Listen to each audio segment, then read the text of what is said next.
Well, I think if I had to pinpoint a precise moment, it would be when I was a little girl, around maybe 3 years old.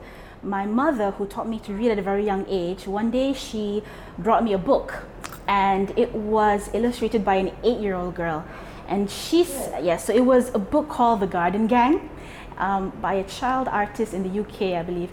And inside it, she had drawn, it was about a gang of vegetable friends, right? And they went into all these little adventures, and it was, I think the whole thing was done using magic color, marker pen. Yes. And she was like, "Oh, isn't this clever? She's only 8 years old." And I remember thinking like, wow, like very impressed. I remember thinking like, little girl can draw a book. I think that is the earliest seed in my mind. But even before even before she introduced me to that book, I had always just loved drawing. I was drawn to drawing. I think I was a very curious child, and I used to follow my mom around the house all the time. I was the youngest, while my elder brother and sister were at school. So while she's doing the chores, I would just follow her from room to room asking questions.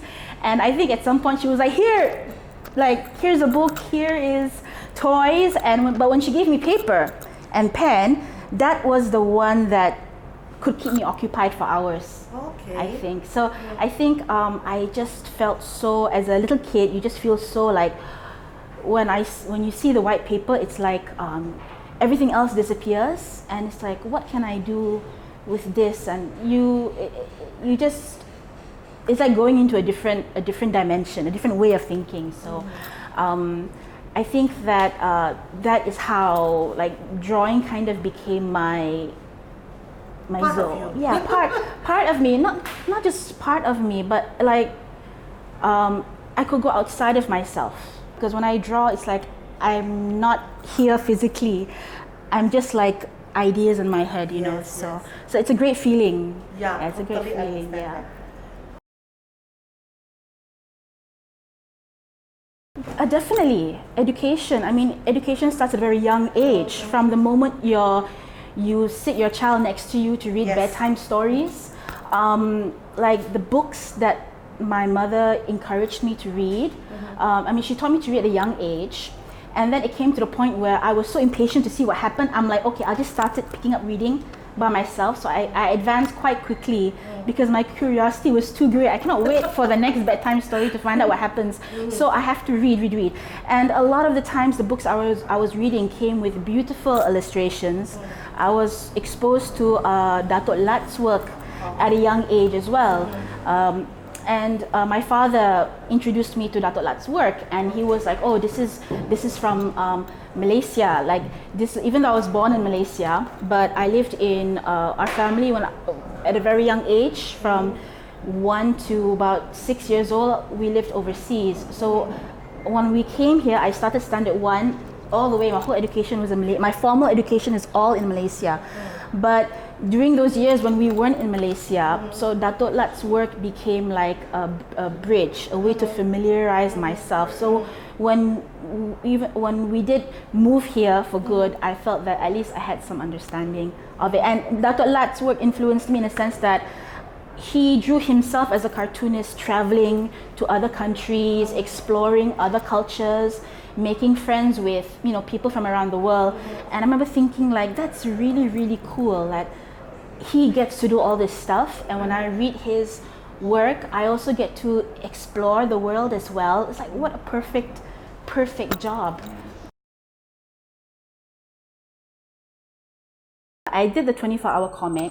I was in my first trimester. I wasn't like full 9 months pregnant. However, I did complete a mural that was like 8 feet long. Yes. Yes, that one I did. Like I finished it. Yeah, that one like 2 days before I gave birth. Oh my goodness! I finished it. I was like, I was doing the finishing touches, and it was for a mural competition. Yeah. Okay, the normal way of thinking is that, oh, I'm 9 months pregnant and I can't possibly do this because I'm 9 months pregnant. But my way of thinking is a bit strange in the sense that, wouldn't it be cool if I could finish this if I'm 9 months pregnant?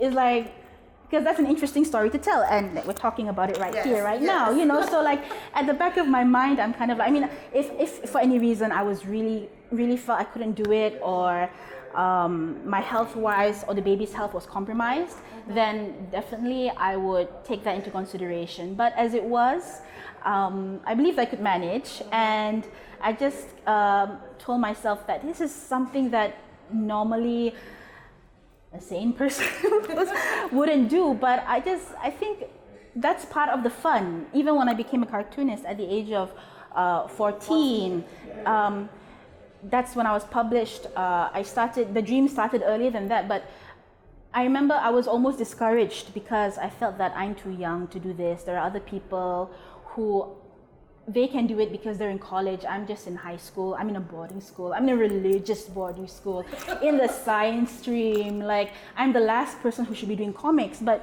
a part of me was like, I can't do this because I'm just a kid. But then another part of me is like, but you should do this because you're just a kid. Because if you can do it, something that's difficult, it just becomes more cooler. The more impossible and the more difficult it is, the more cooler it is if you achieve it. You see? So part of me was kind of like, that got me really excited. I just remember feeling really excited. You know, my life was pretty like mundane and ordinary at that point. And that just filled me with excitement that it could happen. So what if it did happen? And the thought of it was just so exciting to me that I just went for it. I know it's such a cliche, but they remind me of myself, you know. I think, and they remind me that we still have to give back to the younger generation the things that we received when we were young. So when I was young, I was fortunate to be inspired, to be educated. Any success I have is because I was exposed to such amazing work and experiences and positive mindset by my parents and by the people around me. So when I have, and it's very easy, okay, now that I've achieved some kind of success, to just kind of like, yeah, just keep on chasing success. But there are, and like kiddie things are not important anymore. But then you look back and it's like, if all the adults around me were selfish at the time, and they didn't give me books, and they didn't take the time to talk to me and make me feel that my ideas mattered or were important, yeah. Because even like, as I said, when I went to the comic studios for the first time, I must have been only 13, 14 years old. And those editors, they could have just said, oh, you're just a kid, go home. But they took the time to look at my work and to see me every week, to help me improve my drawings. So now that I have kids, I realize that for them, it's important for them to have adults who take them and their ideas seriously, but you're still playful at the same time. So having kids, I think, balanced me a lot. You know, it makes you more understanding, and it reminds you of your struggles and the struggles other parents are facing as well. And and besides all of that, my kids are like, they're so funny, and they just have such fresh ways of looking at things.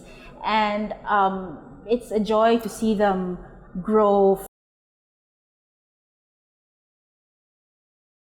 Yeah, I often do. Like, my daughter loves to draw, and she'll come up with characters, and like I enjoy drawing my kids when they were babies as cartoon characters. And sometimes for my I haven't published like work about them when they were babies, but I'm very interested in like publishing just a little bit. Now that they're older, it's okay to share a little bit about when they were babies. I mean, I really hope that I can make that work, and when they look back, they say, well, my mom really loved me, my father really loved me. And so, because sometimes I think in life, when you're down, it can affect how you see the past. Yes. You see, like, you may have actually had a childhood that had more ups than downs, but sometimes when you're going through a rough time, it can seem that it can color your past as well. So I hope I can make something that when they see it, it can balance it out. It's actually the way we had a lot of fun, happy memories, and no matter how bad the times get, you know, you are part of a story. Yes. You see, and like, don't forget this story, like this side of life, this happier side of life, it always exists, and you continue that story from there. Yeah. What I am actively part of right now is that me, along with a few other Malaysian comic artists, as well as a few representative comic artists from other Southeast Asian countries, we started an artist collective called the Unnamed Comic Collective. So what we do is that we have an online community, and we share advice and tips and opportunities that in regards to comics and graphic novels and such. So in the future, we do plan to have artist residencies and workshops, and the response has been great. You have to do it a lot. And it's easier to do it a lot if you have a passion for it, because passion is something that you pursue even when times are, even when it hurts you sometimes. Of course, if I just pursued, let's say, graphic design full-time or illustration full-time, without doing any personal work, right? I could earn a lot of money. If I just focused on, let's say, workshops all the time and not my own work, you can make a lot of money. If you just focused on children's books, you can make a lot of money just focusing on one thing and developing yourself in that sense. But to sacrifice that in order to produce your own personal work, you have to cut down on things. You have to make sacrifices. It can hurt you a lot, especially when you don't know what's going to happen and you feel discouraged. So the thing that keeps you going is your passion for it. Like, even if it hurts me, I'm still going to do this. So I think passion means that no matter what, you just keep on doing it. So when you're sad, you draw it out. When you're happy, you draw it out. When you're not even sure what's wrong with you, oftentimes I just get these strange moods where, like, I don't even know what I'm feeling. I'm stressed out about something, but I don't know what I'm stressed out about. I have a lot to be grateful for. What is this? What am I feeling? I don't know what I'm feeling right now. I find that when I draw it out, without censoring I just draw it out, and then it's like, number one, physically I feel better. And then number two is when I go back to that work at that period of time, I have a better understanding of myself, of what I went through. And actually, it has been a form of self-education for myself as well. I think I think to be really good at it, one is practice, and one is sometimes you gotta let go of the control and see where the drawing takes you. Don't erase those mistakes. Work with the mistakes. And that kind of becomes like a life philosophy as well. That you can't control everything in life. You're gonna make mistakes, but sometimes you work with those mistakes. You'd be surprised where it takes you, and you grow. And you'll grow as an artist as well. If you just stick to the safe path, whether it's in life or whether it's in art, you will be okay, but the amount of joy and surprise that you get from making mistakes and going off the beaten path and whatnot and learning from those mistakes as well, that brings a lot more excitement to me. The unknown brings excitement to me, yes. I do that, all the time. The thing is, life happens so fast. If you do the same thing every day, your mind blocks 90% of it. Yes, you see? correct. And then it feels like, where did all the time go? And I do feel that way sometimes, but then when I take out my drawings, it's like, wow, I did so much, and like I was experiencing all these emotions at the same time. And I remember when I drew this, and there's so much that you can do with those drawings. So yeah, it is a lot of self-evaluation at the time, of what was important to you at the time, and it gives me so much pleasure when I'm able to share some of those drawings online, and the response and the feedback that I get. In a way, I get to learn about other people as well from the responses that I get. You see, so if I early in my career, I'm known for more. I did very short stories about myself in boarding school, and then when I did the comic about being Roja and pregnant, those are all very safe topics, But in more recent work, I've been exploring the female form and more symbolism and things that normally, I suppose, you wouldn't expect based on my earlier work. And the response has helped me feel encouraged to kind of push the limits a bit, going up. Yeah, and I think I noticed that it also kind of gave other artists room to breathe, meaning that you can draw if you want to draw the female form, or if you want to explore topics that are a bit more darker or psychological, it's like, hey, she's doing it, and no one's like throwing stones at her, like she's doing it, and she's not getting burned at the stake for it. So maybe this makes me a bit braver too. I've heard from the past as well. I mean, if my previous works have inspired people to do their own work, so no matter what kind of work you do, I think as artists, as writers, performers, whatever, you see people being brave and doing what they want to do, and that gives you a bit of courage as well. So we should all be encouraging each other. That's how things grow. That's how doors open, and you let some fresh air inside. I kind of like to surprise myself as well. Like the thing about my career so far has been that it has just been unexpected and surprising from like the moment I got published as a comic artist until today. It has been just so surprising. I have a rough general outline. I would love to make even more books. I would love to have fresh content. There's, as I mentioned, the unnamed residency, where I want to see more collaboration between artists in Southeast Asian countries and like help our content reach the international market as well. So for me, like comics, it's not just about me and my work, it's more of a lifestyle as well. The people that I meet inspire me, and seeing I think like it brings greater peace to the world. So the more friends you have, the more network you have. Hey, I know somebody who's from Indonesia. I know somebody who's from Singapore. We're friends. I know somebody who's Hindu, who's Christian, who's Jewish, or whatever. They're a really cool person. It's when you don't know people and you avoid people, I think all these weird stories start to come up in your head, right? So for me, in addition to my own work, more graphic novels, more comics, collaborating. If I've never done it before, I want to do it. So fashion, I'd love to collaborate with like fashion designers, maybe prints of maybe like a cheongsam with like my patterns on it, or if it's like a theatre or play production, helping with the poster design, with the backdrop. So I let it flow unpredictably. But my bread and butter has always been illustration. Money also important. I won't deny it. It's important, So I think I suppose another bit of advice is what your bread and butter is, but give yourself space to explore. If you just explore, but then you neglect your bread and butter, then sooner or later you're going to run out of funds, and you might have to do something that doesn't align with the way you want to live. Yes. So if you can have something that's your bread and butter that you can tolerate, that's pretty cool, and then that can sustain your exploring. So just keep your nose above water, Yeah. I think all artists who have families, whether you're male or female, regardless, or if you have aging parents to look after, this is something that it's an important question. So I always say people come first. If you have kids, your kids come first. So if people who rely on you, who you're responsible for, they should come first. But you just, in regards to keeping yourself visible as an artist, in regards to hanging on to the identity as an artist, just keep your nose above water.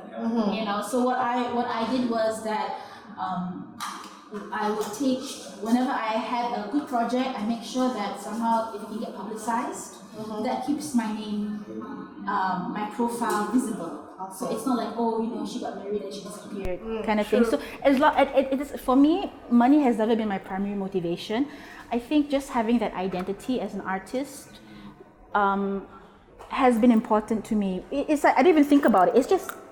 It's just natural to me. Like, you don't ask a rose, when did you decide to become a rose? It just is. It just is, yeah. So, but when you have the family and all the other commitments, so for me, as long as I can just have that identity, like, is good enough for me. I feel something, and I just want to make other people feel it too. It's like I cannot, maybe that's the thing, it's like I can't be friends with everybody. I can't have one-on-one conversations with everybody. I can't get to know. So it's like, but when my work is out there, indirectly it reaches somebody. Yes. You see, so it's like I feel that I can touch somebody without touching them. On the paper, you can be yourself, and it can reach far and wide. And I think if you're sincere, people pick up on that energy, and they're like, "Hey, what's this?" True. It's like, you're vibrating at the same level, right? And it makes them curious to find about you, and then you're also curious to find out about them because they find about. So it just sets off a chain reaction, like a. Yes. So Ripples. like ripples, yeah. The same way I can feel it when I look at certain artists' work, or even just looking at it, that you can feel the soul or the spirit of the artist. It's alive. The line is alive, even though it's not animated. It's on a paper, comics. It's just that there's something about it that's alive. I can feel it. It's vibrating. So I think that in my work as well, if I work with spirit, I can feel it. Yes. Sometimes I'm like, if I'm like, oh yeah, I'm gonna draw something that's cool, and then tak jadi. It's like, I look at it. It's like, what is this? It's like, it's like it's so. I don't feel any life in it because the intention is not coming from the real place. It's coming from the ego place. Like I want to be cool, yeah. But when I draw, like I just want to get the energy out. Then I can feel it, and I get that from other people's work as well. So it's a mystery to me. I find it's a mystery to me, and like the more I do it, the more I find out things that otherwise I would have never found out about, and it just gets more and more interesting and inspiring as I go along. So and the people I meet as well. Yeah, it's very interesting. I think you have to use, if drawing comics and cartoons is your dream, I want you to go deeper into it. Like, why is it your dream? What is it specifically that is motivating you? Because if you can find out what is it specifically that's motivating you, then you can tailor your career towards keeping yourself motivated. Like, I know for myself, like, I'm motivated by, I feel that, I think like I had a lot of loneliness growing up, you see, and I found that through drawing, through helping other people with my drawings, servicing other people with my drawings, or just them watching me draw, it became like a bridge to connect to other people. And the more I drew, the more people knew me. Yeah, know themselves through your art, because you see, it's not just about your career. You have to grow. You're a human being living on the planet Earth for X amount of years. So things like, things like how is your career gonna be like? Don't just think I'm gonna be an illustrator or cartoonist and that's it, I'll be successful. Because there's all sorts of illustrators and cartoonists who are living all sorts of different lifestyles. Yes. Some of the best cartoonists and illustrators are not even full-time cartoonists and illustrators. They could be college professors, they could be doctors or dentists or full-time moms or bakers. And just because you're not a full-time cartoonist or illustrator, it doesn't mean that you're not any good. You can still have your work published. You can still share with the world. Yes. So take care of yourself. I would say take care of yourself. Make sure you have a stable foundation. Your relationships are good, and then still pursue your passion. And if they can converge, that's great. You can make comics full time. If they have to be parallel, also that's great. Whatever keeps you drawing. Don't measure your career like it has to be his career or her career. Unless there's something specifically about it that inspires you. Like, part of what inspired me about Lat's career was the traveling aspect, the meeting people aspect. So I want my career to include those elements. For somebody else, it could be it could be something else. It could be the being a bestseller, million copies sold aspect. That's what excites them. That's perfectly fine. So you work on that, you work on that publishing aspect of it, and maybe even becoming a publisher yourself. For somebody else, it could be purely the craftsman aspect of it, or the writing narrative aspect of it. So the more you know yourself, then you won't be trying to live your life based on a mold of other people's path. You can start to tailor your own. Yeah, and the more you learn about how other artists made it, what kind of lifestyle they have. So I would say that pay attention to what you like. I like the way he's living, so store it in your mind. Oh, I like the way his career developed. Store it in your mind. I like that book that he wrote, the themes of it. Store it in your mind. Use your career or your potential career or your passion in art. Use it as a lens to absorb the world and to grow as a human being and to make life better for yourself overall. Don't just think of it as a career. Think of it, if you can use it to make your life more well balanced overall, then that's great, because you can be a full-time successful illustrator and cartoonist and still feel that your life is out of balance. Your kids are neglected, you're not happy with the way that you could be cutting people out from your life just so that you can work and work and work. I mean, it's happened to me as well. That's how I felt. And I realized that, hey, if I have an unhappy family, or if it comes back to bite me in the butt as well, it affects my career as well. I mean, it's all intertwined. So yes, it's you have to have both eyes open, and like I mentioned, I have friends who are in medicine and they draw comics, who are in education and they draw comics. The important thing is that you're expressing yourself, you're mixing with other artists who keep your spirits up, and as long as you call yourself an artist, you're an artist. You don't have to have a book published first to call yourself an artist. You don't have to wait. You call yourself an artist first and just keep on making, and everything else will follow, how it develops, Just let it take you on its own journey. Part of your life you have to establish, part of it you have to let it unfold for itself. So, yeah. Thank you so much for your time. Thanks. You're welcome. It's been a pleasure.